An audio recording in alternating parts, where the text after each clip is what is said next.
For today's discussion board on women of the Revolutionary Era, I'll be looking at the murder of Jane McCrea. The murder of Jane McCrea was a significant historical event when it happened in 1777. However, it is the 19th century interpretations of this event that have created its historical image. This is certainly an interesting example of the role of women in the Revolutionary War. However, many of the facts of this historical event have been lost over time and obscured due to legends. As James Holden notes in the influence of the death of Jane McCrea on the Burgoyne campaign, no two authorities agree on the important points or upon all of the facts.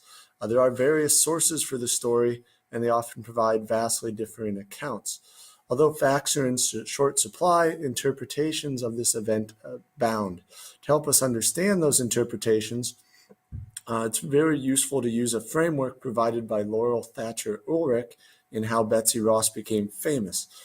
In this article, Ulrich talks about how individual women can be used to represent a larger group in society, also how they can represent ideas, and that interpretations of women have something to do with who we as Americans believe ourselves to be. And so it is really the mindsets of Americans in the early 19th century that have shaped the interpretation of the murder of Jane McCrea. A few facts provided by Samuel Edgerton Jr. on his article, The Murder of Jane McCrea, to give us a foundation. The setting is General John Burgoyne's offensive southward from Canada into New York in 1777. Jane McCrea herself was actually a Tory and was headed to the British camp to meet a young officer in Burgoyne's army. She had an Indian escort, which was allied with the British. At some point on the way, Jane is killed. Then she is scalped by the Indians escorting her, and they take her scalp back to Burgoyne's camp. Historians are unsure about the exact circumstances of her death. It's likely that is lost to history and obscured.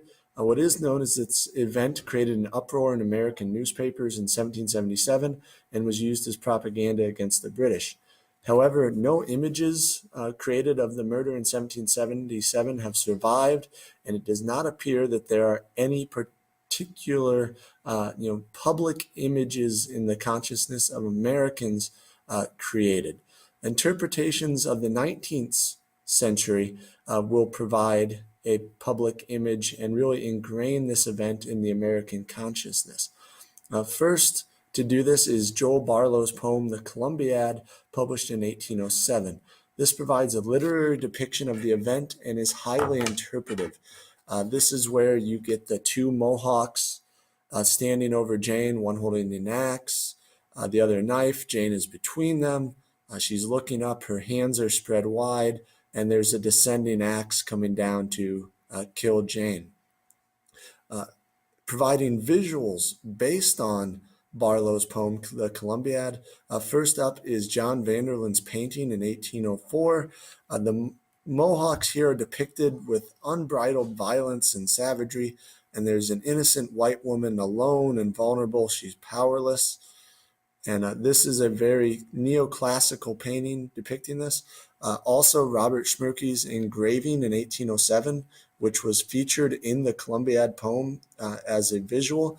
And it's a very similar depiction, even more mythologized, though, as Jane is wearing a white wedding dress because she was believed to be going to her wedding with the British officer.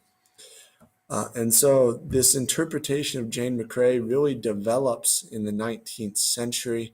As Robert Sheardy Jr. says, this interpretation viewed the Indians as a threat to virtue and civilization.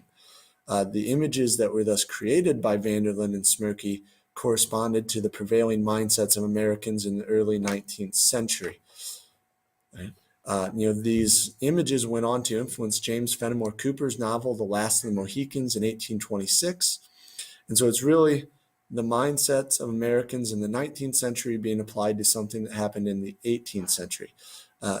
Concluding with the recap of Ulrich's analysis of the interpretation of women in the Revolutionary War, their stories are often used to fit a narrative that reflected 19th century mindsets, where the facts are less important than the meaning.